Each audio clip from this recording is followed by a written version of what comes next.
My Gavan and Melanine, and well met indeed. I am A.K.A. Galadirthan, and welcome to this showcase of Humankind.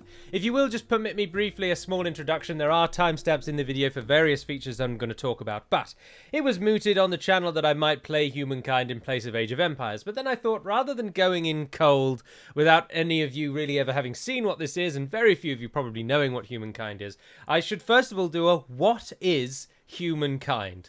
And so that is what we're going to do today. This is kind of like an introduction, almost like a review, really, but I'm not going to be suggesting the game to you or otherwise, because you should just get it. But it's more of just a what actually is this game and what does it do. So, Humankind is a 4X strategy game very similar to Civilization. It plays very differently to Civilization, but it's that same sort of theme that you're seeing now immediately with the very familiar hex grid-based design that all of these games go for. I do think graphically, if we just look at that very briefly, because you'll see it as we play through the game, it stands out. It doesn't, to my mind, have a really horrible cartoony-like graphic. It has a much more, not as realistic, not grounded as it were, but I think the graphic visuals are really, really good. They're one of the chief selling points to my mind. But Humankind is created by Amplitude Studios. They are famous for Endless Space and Endless Legend. There's two Endless Spaces actually, but two other grand strategy 4X style games. Endless Legend is absolutely fantastic. I absolutely love it. I would encourage you to play that if you are looking for something really quite different to Civ. Humankind, though, is a little bit more similar to the Civ games. It doesn't do anything as outlandish as Endless Legend does. You're not going to be having any nation states here that can only build one city, for example. It doesn't do things like that. But it's Amplitude Studios' magnum opus. They've taken everything they've learnt in the time on Endless Space and Endless Legend, combined it with the knowledge and tidbits and little things that other games have done, and they've made this. Following the story of humanity from the dawn of the Neolithic era right through to what they call the contemporary era. With the game ending around about 2030, I think, is the actual end time. So there's no futuristic element. So, let's start then with what is the chief selling point of Humankind? What makes this game different to something like Civilization? And without a doubt, it is the cultural system. So, in Civilization, you would pick a nation-state at the start of the game. And that nation-state will be with you forever. They will amend various gameplay mechanics. You might get faster ships, for example. You might get cheaper buildings. Simple things like that. Minor little amendments to the gameplay style. Little buffs, little debuffs. And of course, you get a standard unique unit for each nation. And maybe you get a couple of those and a few bits and bobs. But fundamentally, you're going to be taken, say, let's use Britain as an example. You're going to take Britain from the dawn of time right up into the space age. Humankind's feature is that the game is broken down into eras, starting in the Neolithic and ending in the Contemporary. And upon the arrival of a new era for you, you choose a new culture. So it's locked at the moment because I'm not at the end of this era, but each culture then modifies completely the way you'll play for that era. So you could pick, at the start of the game, your first nation may be heavily invested in science, for example, in technologies, research. And then the next era, you might then choose someone that's invested in industry, production, buildings, the ability to build things quickly. And in every one of those 7 eras, you get to pick who you choose. So here we've got the Australians, we've got the Brazilians, Chinese, Egyptians, Indians, Japanese. And there's around about 7 or 8, maybe 9, can't remember the actual number off the top of my head, in each era that you can choose from. And they all give you 3 things. The first is what's called a legacy trait, or a unique trait. This will apply for the entire game. So you can see in each era who you pick, their legacy trait stays with you. And it stays with you for the whole game. So the first nation that I picked was the Zhao, who gave me 2 stability on all of my districts, which means nothing to at the moment. But that applies for the rest of the game. So that feature carries through with you. Additionally, if we go back to the cultures, you'll note that each one has this, what they call an emblematic district. And again, we'll get on to how the districts actually work in a second. But that's the second feature that each nation gives you. It's a unique building that gives unique features. This one, as you can see, is heavily focused on food. And then lastly, you get what's called an emblematic unit, which generally speaking is an upgrade of a certain type of unit in each era. So the jungle brigades are an upgrade to an ambush-style gunner that you get in the contemporary era.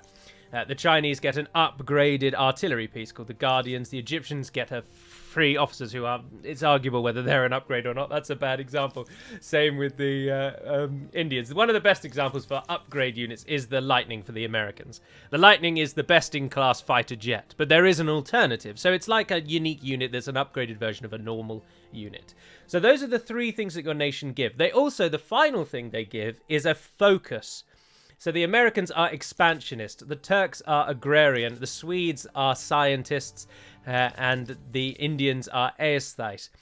So this gives your nation a focus in each era. It gives you something to drive towards. So the Siamese, who I am at the moment, are an industrial civ. So they are driven towards industry, which impacts your fame gain, which we'll talk about in a moment.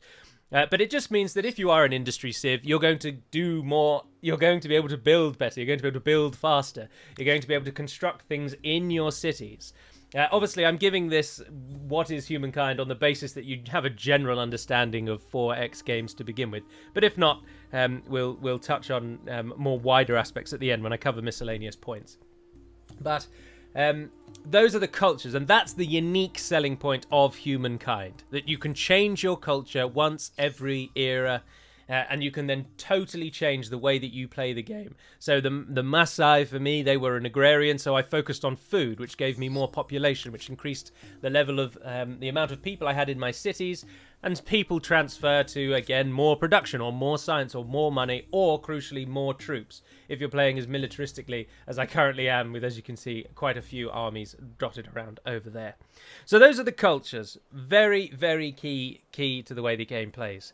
Another feature that's very unique to Humankind is the region system. So if I were to just zoom out briefly, instead of unlike Civilization, where you can build cities anywhere you want, and then they have an expanding sort of border of influence, in Humankind, the world is broken down into these regions. You can see them with these dotted lines delineating them. And you can only build one outpost or one city per region. But you can then attach those outposts to your cities, so you can grow. So you can see that my empire is fairly sizable. I'm all of this purple colouring. But I've got a couple of outposts over here that are not yet cities. We've got Miap, Lycadus, and Ria Radalta. Neither of those are cities. They're just claimed regions, which means I could turn them into cities later. But I can't freely build cities on the world map. They have to be built in these regions, and I claim that region with that city. And you can see, again, the edges there. Then you can attach outposts to cities, like I've done here with Xiaojing, which allows it to then expand to this 4-region size. So it just means that you'll never have one city that has an influence sphere the world over, unless you've taken the painful process of attaching every single outpost to a city. But there's many reasons why you wouldn't do that. But that's a minor feature. I personally really like the region system. I dislike Civ's freedom to plant cities everywhere, because the AI then, generally I always found, just went mad for cities. And there would be cities literally everywhere. And trying to wipe them out was just such a boring slog. Whereas in this game, the cities are broken down. So again, my neighbor over here, the Joseon, I don't speak Korean, I don't know how to pronounce that. They've only got 4 cities, but covering this vast area. So their influence size is quite large, but the number of cities I'd actually have to take to beat them is not a head against banging against a wall kind of affair. So that's another key feature of Humankind. The general play to the game, as I say, is Humankind is based on something called FIMS. That is food, industry, money, and science. And you'll note that every tile here, when I turn the FIMS indicator on, every single tile gives something. It gives these features. So we've got food. Food is obvious. Industry, again, obvious. Money is the money symbol, and science is the science symbol. Interestingly, in all of their other games, money is called dust, because every other Amplitude Studio game is based in a fantasy world, a science fiction world, actually.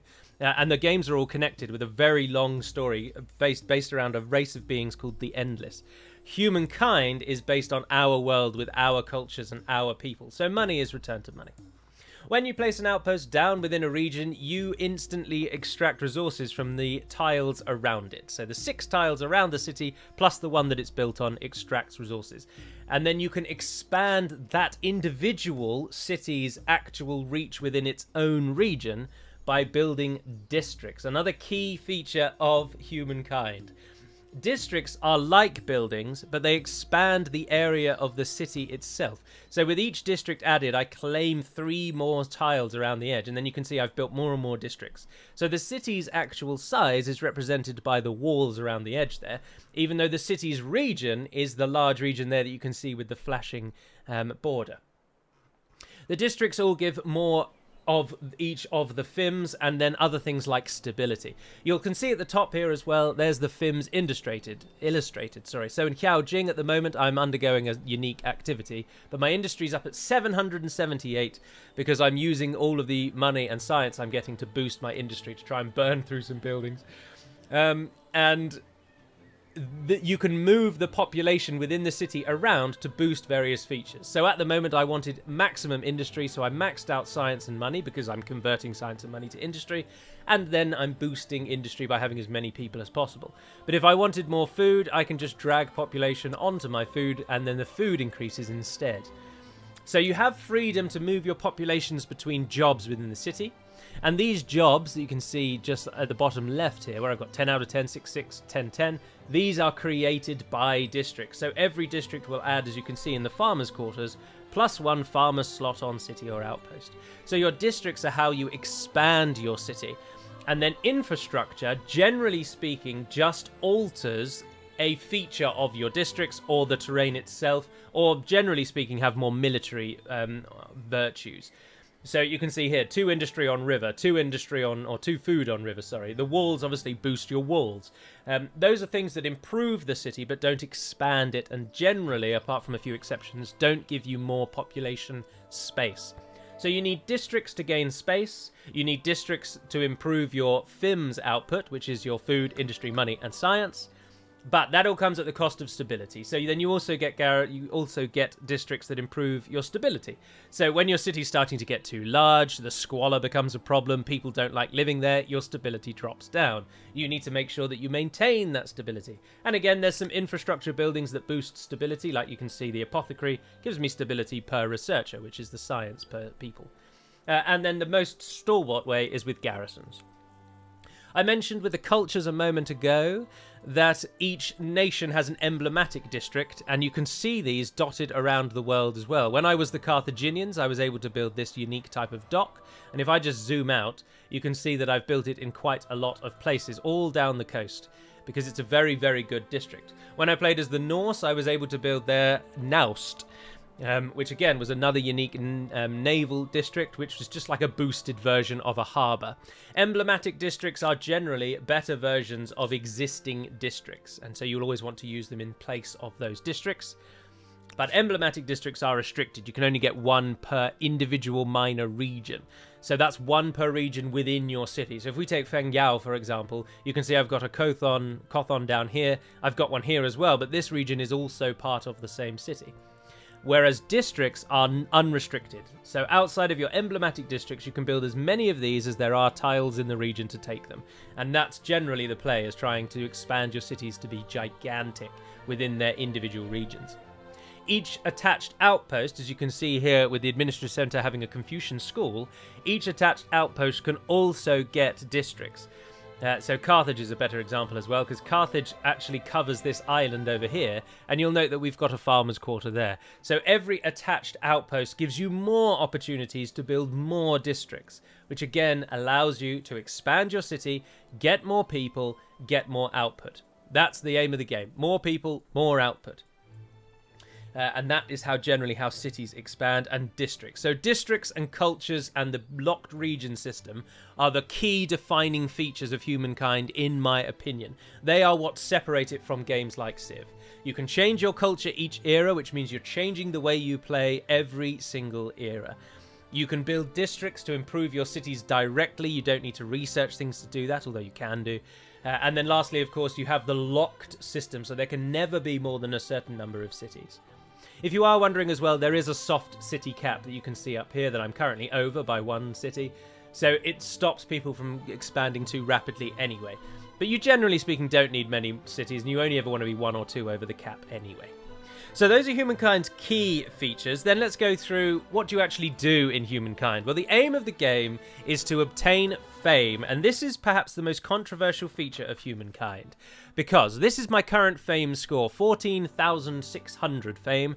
You will note that number 1 is not me, because I've got this delightful purple symbol with a glowing sun in the center. But the annoying Persians, who equally have a similar type of sun, are currently beating me with a score of 18,000.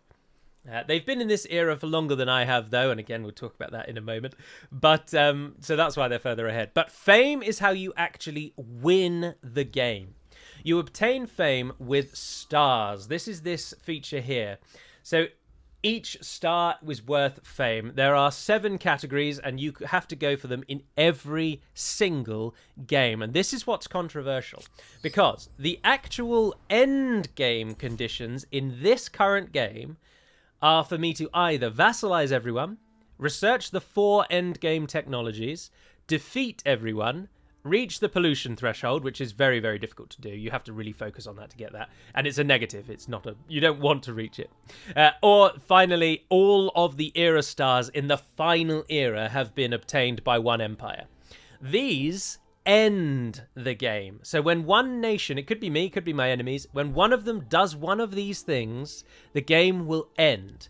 But at that point, it is the nation with the highest fame that wins. And I know what you're thinking, and yes, a nation that you defeated and wiped off the face of the earth, like the Greens here who were defeated a while ago, if their fame score remains higher than yours when someone ends the game, they will beat you. So if someone is outclassing you in fame, like right now, the Persians are beating me. The Persians are over here and they own bloody loads of the map. The Persians are beating me. I really want to go to war with them so that I can try and reduce their power. But even if I defeat them now, if their fame remains higher than me, they'll beat me at the end. So you do reach a point in the end game, because there's only a finite number of stars available and only a finite number of ways to obtain fame. There isn't like an ongoing infinite source of fame.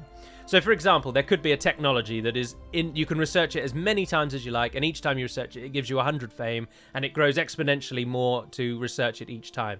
There isn't anything like that. There is only a set amount of fame in every game. So it could reach a point where you get to the final era and learn, bugger, I can't actually beat the AI anymore. There is simply no way to get more fame than them.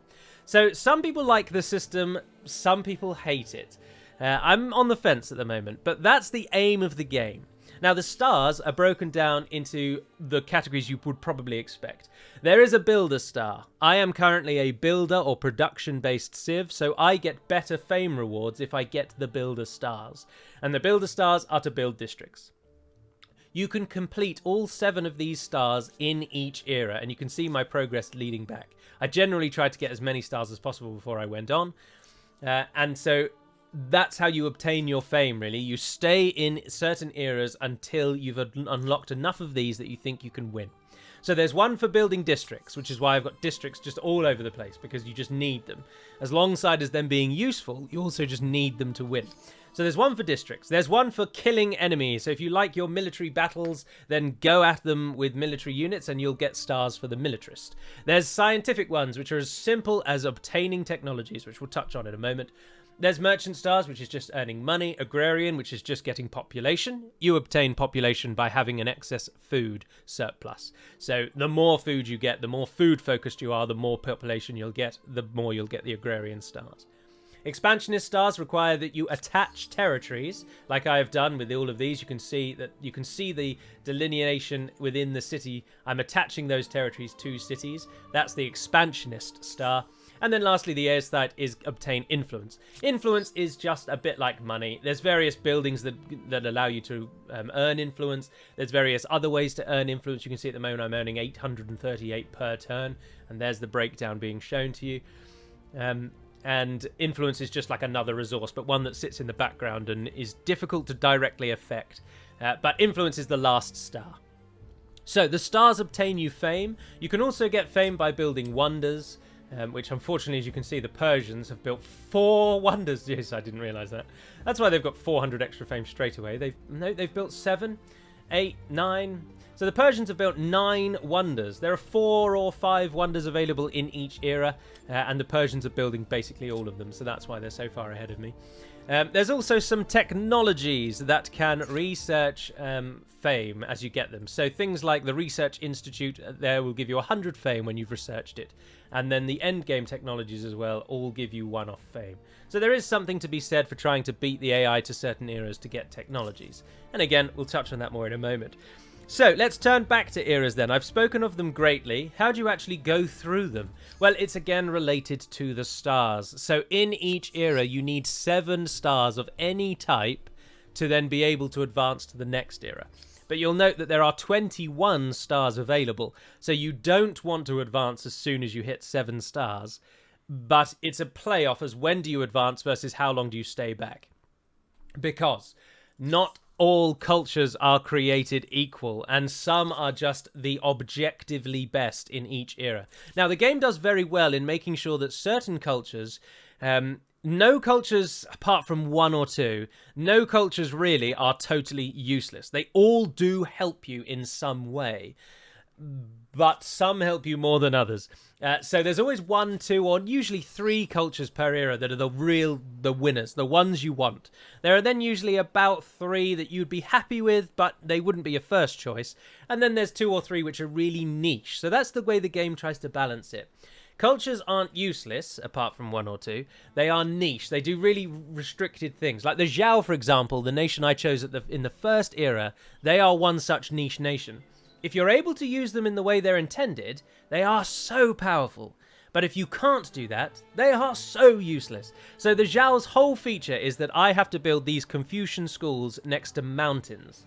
If I build them next to mountains, they give me huge science buffs. And that's exactly what happened for me.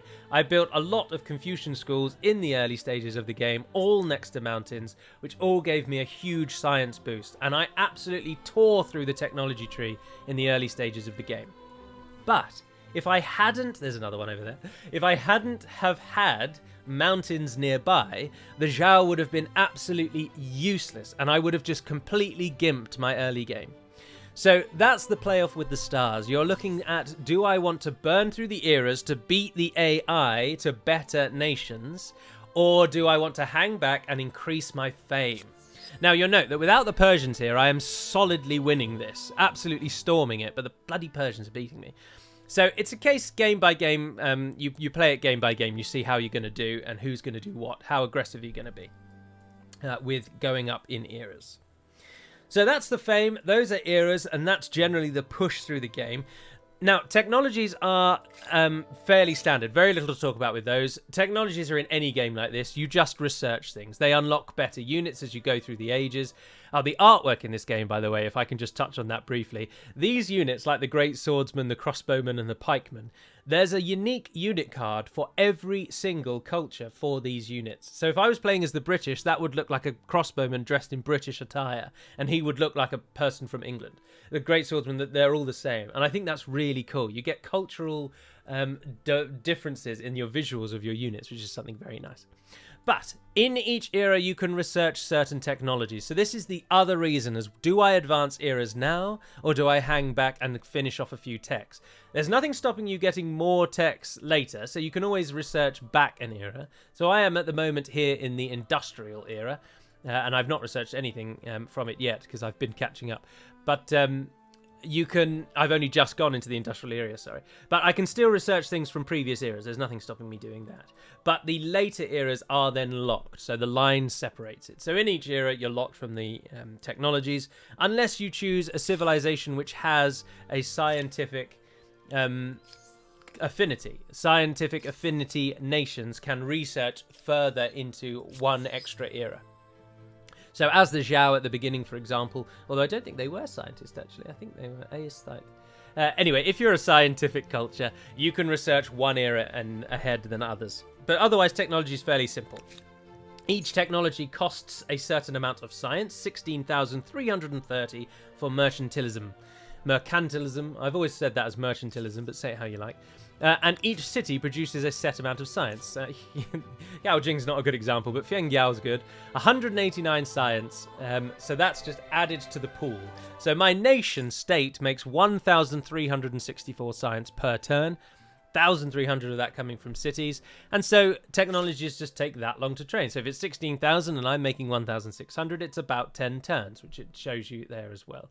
So science, very, very straightforward. You want technologies, of course. There's nothing more gratifying than having musketeers or line infantry when your enemy's still using crossbowmen and scouts and sword and board infantry. It is so delightful to see your hellishly overpowered military powerhouse raining gunfire down on the enemy. There is just nothing quite like it.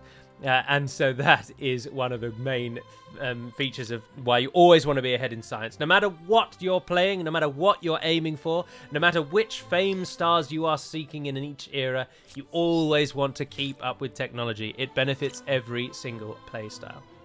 Technologies, though, are also supplemented by something called civics, and civics affect the way that your nation state moves through the world, as it were, or interacts with the world, and it defines various traits of your society.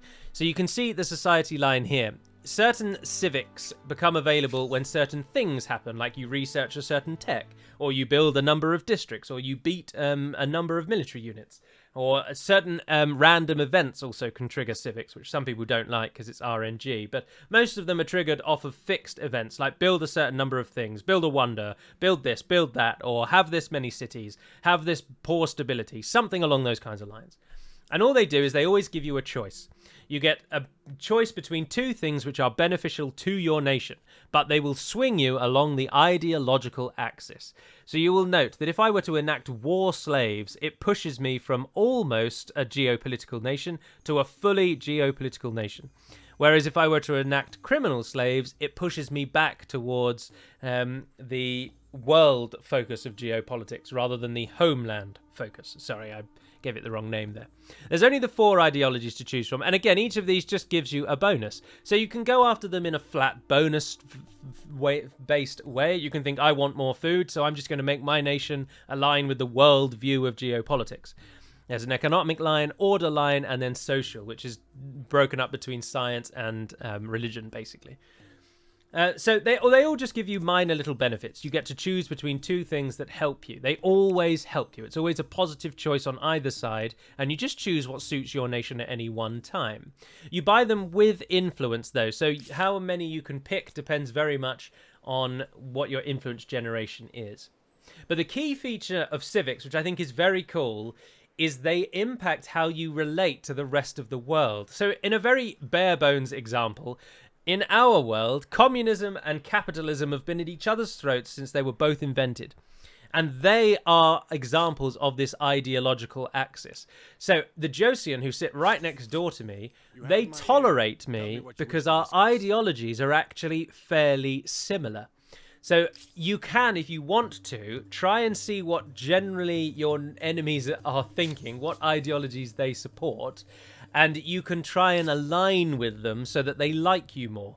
So if your nation state is all about religion, you're huge traditionalists, everything in your nation, you eschew science, and you go fully in on what we did in the past is the way we should do it.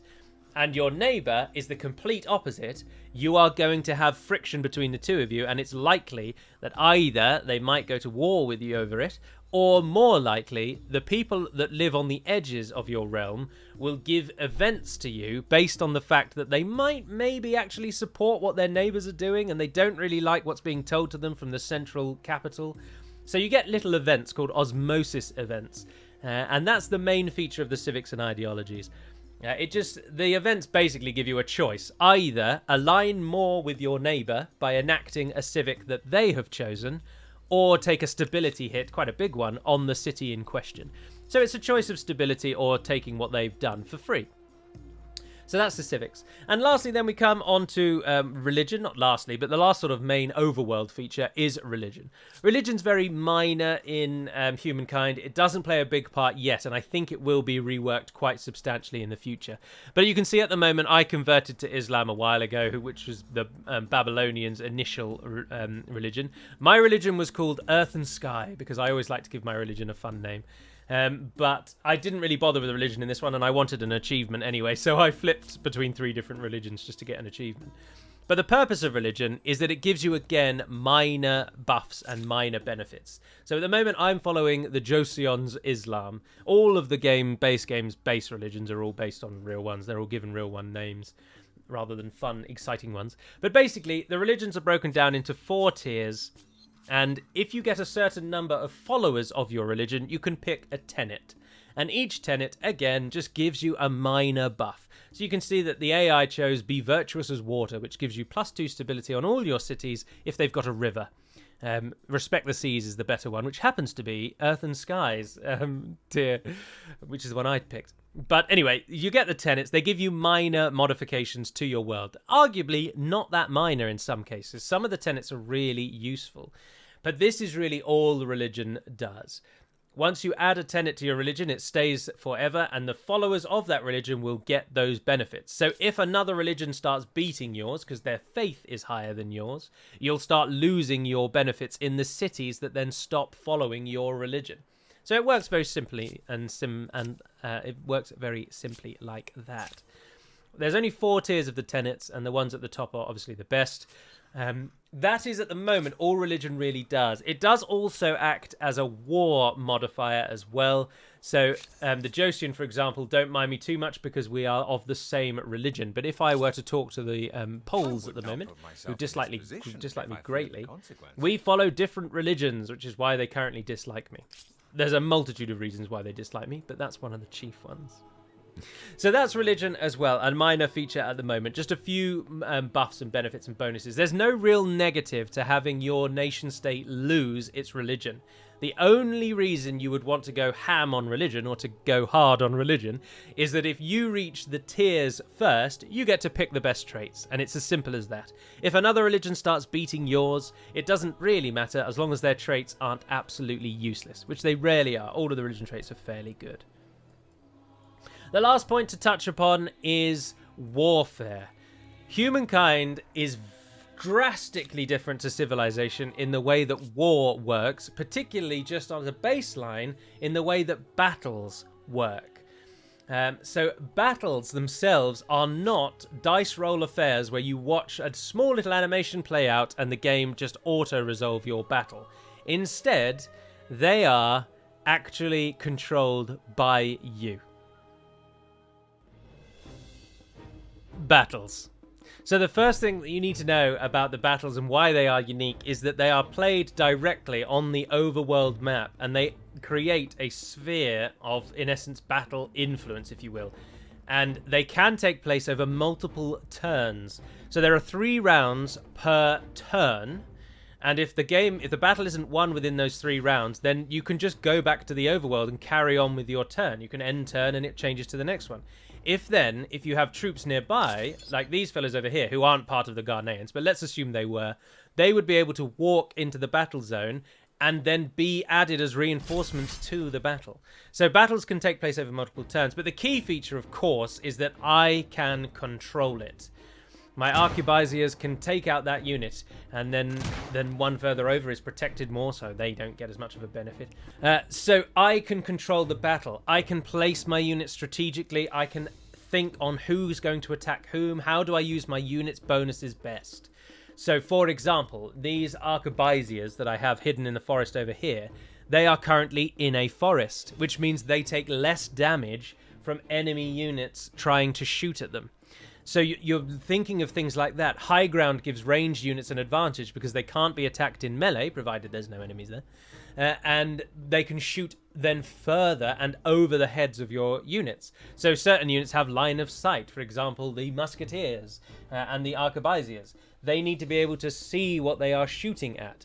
So this unit, for example, wouldn't be able to shoot an enemy over here because I'm in the way. So then you can put your unit on the high ground and have almost rank fire for your units. Certain units benefit from moving and then attacking, like heavy cavalry, which gets benefits if it attacks someone who's it's not adjacent to at the start of the turn. So if it's surrounded by enemies, I can run it up here and attack someone in this tile, for example, and it would then get a benefit for that. So this is the key feature of why battles are so unique in Humankind, because they are turn-based battles that you actually directly control and impact. Although you'll see that on ×1 speed, it does very quickly get a little arduous when you've seen your little axe-throwing man throw that axe a few times. The other feature, of course, is, as mentioned, or as I will speak about in a minute because I'm recording these out of order, every unit in the army features. So if there are 6 units in an army, you just get 6 units, and it makes the battles more grandiose and more... I've said that twice. You'll hear me say that a second time in a moment. It makes the battles bigger, more impactful. This is how reinforcements are added as well. I mentioned a moment ago about how you can add reinforcements into the battle. This unit is counted as reinforcements from the start, but I can just add them in. I can just get them ready. You'll see that the enemy's going to have reinforcements on their turn. So if I just move all of my units up here where they can't be attacked, let's take the Masai Morans up there as well, and then get in some pikes and some swordmen to come and stand next to them ready to go. It's better to let your enemy come in and die than it is to block them out, because then you can kill them as well, particularly in a battle like this, which is so one-sided. You'll see the strength at the top there. You can auto-resolve battles, so you don't have to fight them every time, but there is a beauty in just getting that sweet victory where you don't get anyone killed. That's another feature, for example. If this Masai Moran is now going to take a lot of damage from the defenders of the city, but survive, I can pull him back and replace him with another unit in the next round so that that unit will survive and then heal up and carry on going. It's not just an auto-resolve, and this is one of the biggest selling points of this game. This is why so many people like Humankind and then the Endless Legend game as well, because it has the same feature. This is a huge improvement on Endless Legend, though. If you have played that and you are thinking, should I get Humankind? The answer is absolutely yes. So if we swap to the AI's turn, they're going to now move through and try and attack me. My units get defensive.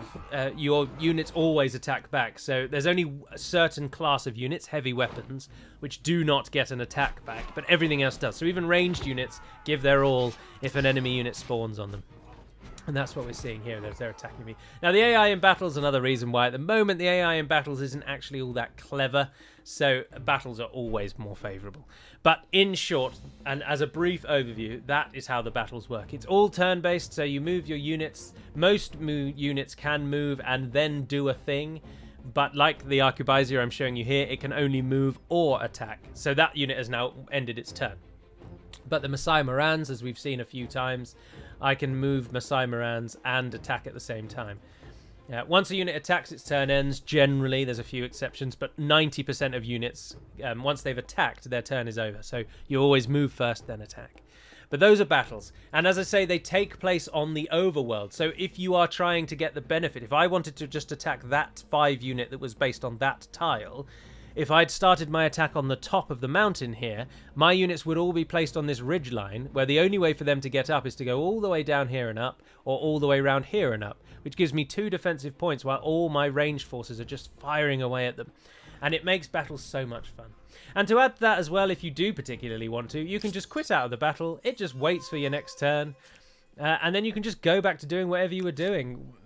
You don't have to focus on the battle straight away. You can just come back to it as and when you want, and you can always open up. You can also switch to automatic battle, and the AI will just take over for you.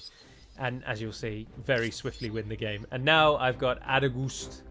It's in my war control at the moment, and I will get to keep it at the end if I force them to surrender by dropping their war support, which we'll talk about in a second, or I can go in now with the ransack feature and burn the city to the ground, killing everyone inside of it and taking some money for my troubles.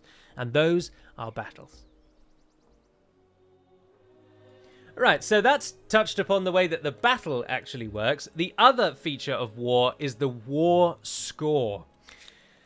So war score is it's again another feature that some people like and some people really dislike. But in essence, your nation states, when at war, there will be a war support. So you will see at the moment I'm at peace with the Ghanaians. Their war support against me, though, is 100 because they demanded things from me a while ago that I've never acceded to. And so that's been slowly growing their war support. I've only got one demand, which is not enough to grow my own. So my war support is at the baseline 50. If I go to war with them now, that will increase their war support as well if I did a surprise war. It would give me the traitor badge, and it would increase their war support. But they're already at 100, so they can't get any more anyway. So it's in my interest to surprise war them. The alternative is that you can add more demands, which will increase your war support. And once you reach 80, you can then declare war without getting the traitor tab. It still gives them more war support because no one likes to be declared war on, but it doesn't give you the traitor feature, which is only a minor debuff, really. It just makes everyone else in the world want to go to war with you more. So you should avoid surprise wars where you can and try and get legitimate wars. But when you are actually at war, your war support will drop or rise based on victories and losses and sacking. So if you were to defeat an enemy, if my overwhelming army, the Ghanaians have no hope of beating me. I am going to go to war with them because they've attacked me 3 times, and each time I have absolutely slapped them silly. So I'm fed up with being attacked in the back by them, so I'm going to wipe them out. But if I were to attack and kill this army called Regiment at the moment, you can rename everything as well, which is another reason why I love this game, because I like renaming things. So this company's called High. Anyway, the Regiment over here, if I were to attack them and beat them, it would give an automatic decrease to their war support and an automatic increase to my own. It would be a one-off change.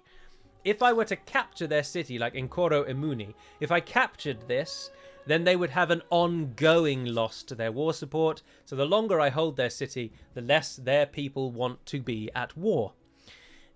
The last feature is if I were to sack the city, i.e. capture it and then wipe it off the face of the earth, that would actually increase their war support because people, of course, do not like being genocided. So their war support rises if you destroy them as you go. So it makes it a bit of a race to try and destroy them, because once the war support hits 0, the war is automatically ended.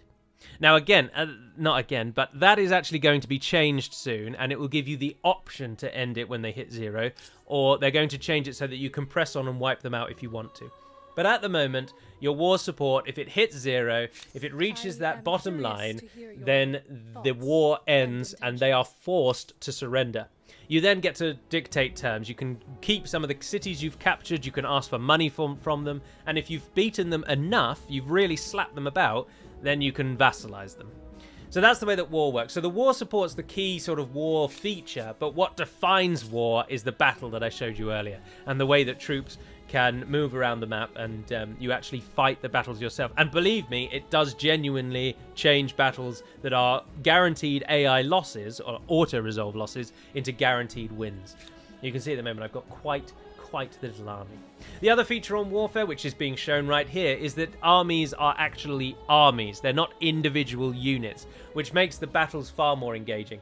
So rather than this being 3 different Arquebusier companies, I've got 18 units in this space. If I were to attack in Nkoro Emuni, all 18 of them would be involved in the battle, and I would be able to place them all. I'd have to try and find a way to do it, because the battle's maps aren't always huge.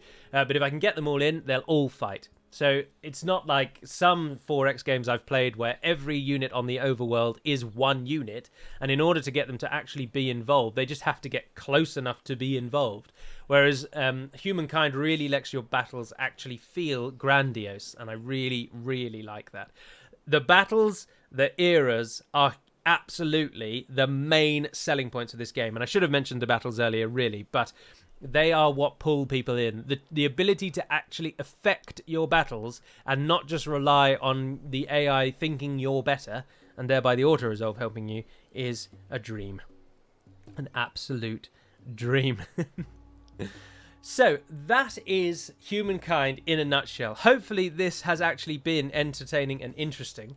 There's a few miscellaneous bits that to touch on. One of them is one thing that I do dislike, and I feel like I should just mention this, is the way that the cultures change, the people's name changes. It's a really minor point, but at the start of the game, every AI color, icon, and avatar is set. So this lady is called Makeda.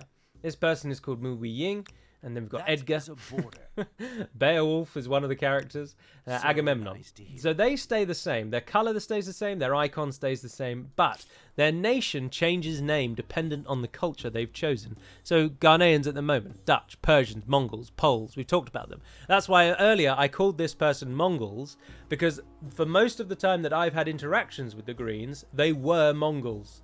Now they are Poles, and that always just bothers me. I just wish they'd given them all random names, like, I don't know, the Commonwealth of Avaris, for example, and just called them that from the beginning.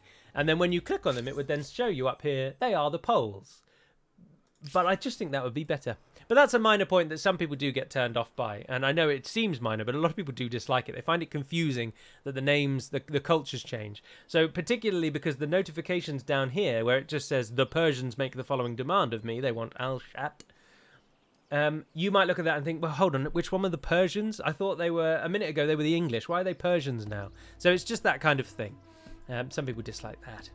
But I wanted to just put one negative in there other than a video of me just singing the praises, because I really do think this game is absolutely fantastic.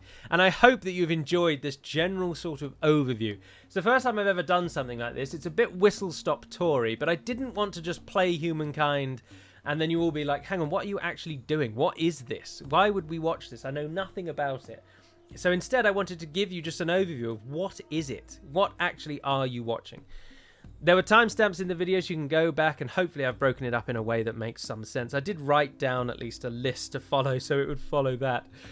But that is Humankind in a nutshell. I've not gone into extreme detail. This is just enough to wet your whistle. I absolutely love this game. It is a breath of fresh air in the 4X genre. For me, Civilization always felt like an end-turn simulator. I'm just constantly ending the turn. I'm waiting for buildings to build. I'm waiting for technologies to be ready. And if I ever went to war, I would always have overwhelming strength. But Humankind has so much more. You're in essence, if you aren't fighting in battles, then you're playing a very beautiful and fun statistic spreadsheet overview in essence. Because you can move your population around, you can change things on the fly. If you need that last little bit of science to just get a technology that you desperately need, you can flood your science workers in, you can flood the workers in science and then just accept that you're going to be losing food for a little bit of time. You don't lose population as soon as food goes into the negative. It takes time for people to stop growing. So you get about a 10 turn, usually, little window to do it. But you've just got little things like that. You have to decide when and where you're going to attach territories because the costs grow and grow and grow. Do you need to build that extra city? Is it worth the cost of your influence gain? It's 10 at the moment, but the next tier is 120, and you're thinking, oh, can I afford 120? At the moment, obviously, I can. I've got 800. But in the early stages, you can't. And the cultures is such a fun little, almost mini game. Which culture is going to be best for me? As we move into the contemporary era, I mean, I'm going to go with the Swedes because the contemporary era is a really bad example because these are just kind of the best. The Japanese and the Swedes are easily the best for the late game, and if you can get them first, you're always going to win. So that's a bad example. But in earlier cultures, earlier tiers, you're thinking, oh, do I need to play militaristically now? Am I going to be attacked? Do I need to prepare for that? Or can I continue just trying to go all in on builders and go for another production-based civ and try and really ramp up my production? And with the way that you can fight your own battles, you can sway overwhelming losses in your favour. Obviously, if you're technologically behind, you won't be able to, and that's the problem I have at the moment with the Persians, is they're so technologically ahead of me. They've got these Jaseri... I have no idea how you even pronounce that. Jazayerchits. Jazayerchis? I have no idea. Sorry, I don't speak, Iranian now. What is the language of Iran and Iraq? Anyway, they're a really, really good gunner unit. They're much better than my Arquebusiers. So you can see they've got a 49 attack, which is the arm flexing muscle on the left-hand side. Again, I didn't go into massive detail with the military because this isn't literally a break-by-break guide. I've got musketeers who have a 48, but I've only got 2 of them in that army. Most of my army is made up of these Masai Morans. Now, they do have a 44, but there are some hidden aspects of gameplay that you don't really see, and guns is one such thing.